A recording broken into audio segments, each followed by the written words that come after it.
myself Vimal Chaya, Managing Trustee, Utkarsh School of Excellence, Rajkot.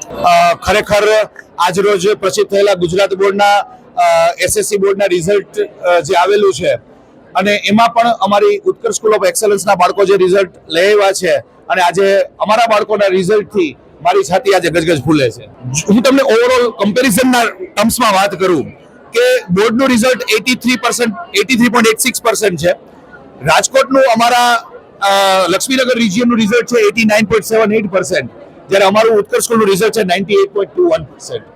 Total 112 student મારી સ્કૂલમાંથી appear થયેલા, એમાંથી 110 student એ pass થયેલા છે અને 2 સ્ટુડન્ટ ફેલ થયેલા છે, એટલે 98.21% અમારું રિઝલ્ટ છે.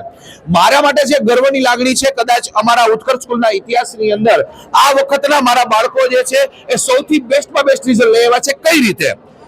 જો હું આપને પર્સન્ટેજના ફોર્મમાં વાત કરું તો ટોટલ ગુજરાત બોર્ડના પોણા 8 લાખ લોકોમાંથી 4.61% લોકોને જ A1 ગ્રેડ આવેલો છે, જ્યારે મારા ટોટલ સ્ટુડન્ટના 33% બાળકો A1 ગ્રેડ લઈ આવેલા છે.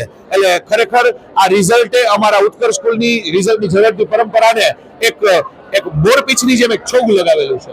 રિઝલ્ટ નબળું આવ્યું હોય એ ડિપ્રેશનમાં જતું રહેવું કે નાસીપાસ થઈ જવું એ એક જ માર્ગ નથી, પણ એ બાળકે પોતે પોતાનું પર સેલ્ફ એનાલિસિસ કરવું જોઈએ એવું મારું માનવું છે. કારણ કે રિઝલ્ટ નબળું જ્યારે આવ્યું હોય ત્યારે ક્યાંક ને ક્યાંક બાળકની મહેનતમાં કચાશ રહી ગઈ હોય તો જ રિઝલ્ટ નબળું આવતું હોય છે. છતાં પણ મારે એ કહેવાનું કે આ પરીક્ષા જે છે એ જિંદગીનો અંત નથી. લાઈફની અંદર બાળકો જ્યારે આપના માધ્યમથી બધાના માધ્યમથી જણાવવા માંગુ છું કે લાઈફની અંદર જ્યારે તમે પ્રોફેશનલ લાઈફની અંદર જ્યારે પ્રવેશ કરશો ત્યારે એ જિંદગીના દરેક દિવસનો સિલેબસ નક્કી નહીં હોય, આ પરીક્ષાનો સિલેબસ નક્કી છે. જિંદગીનો દરેક દિવસે એક નવું જ ક્વેશ્ચન પેપર, નવું જ પ્રશ્નપત્ર તમારી સામે આવવાનું છે. કોઈ તમને ભણાવવા નથી આવવાનું અને ત્યારે રસ્તાઓ ગોતવાના હોય છે. તો આ એક પરીક્ષાની નિષ્ફળતાથી જિંદગીનો અંત આવી જતો નથી. મારું નામ ડોક્ટર નીરવ મણિયાર, હું વીવીપી એન્જિનિયરિંગ કોલેજમાં પ્રોફેસર છું. ઉત્કર્ષ સ્કૂલનું રિઝલ્ટ ખરેખર ખૂબ સારું આવ્યું છે.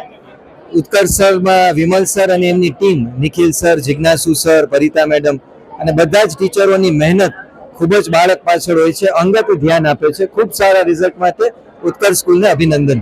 નિષ્ફળતા એ હંમેશા સફળતાનો એક માર્ગ હોય છે. આપણે કદાચ નિષ્ફળ થયા છીએ તો કાંઈ વાંધો નહીં, આપણી ભૂલોમાંથી શીખીએ, ફરી મહેનત કરીએ અને જીવનમાં આગળ વધીએ, પણ નાસીપાસ ન થઈએ. જે ભૂલો થઈ એનો સ્વીકાર કરી ભવિષ્યમાં ભૂલો ન થાય એ માટે આગળ વધીએ, પણ ભણીએ, ભણવાનું ન છોડીએ. ધનવી અશોકભાઈ પટોડિયા.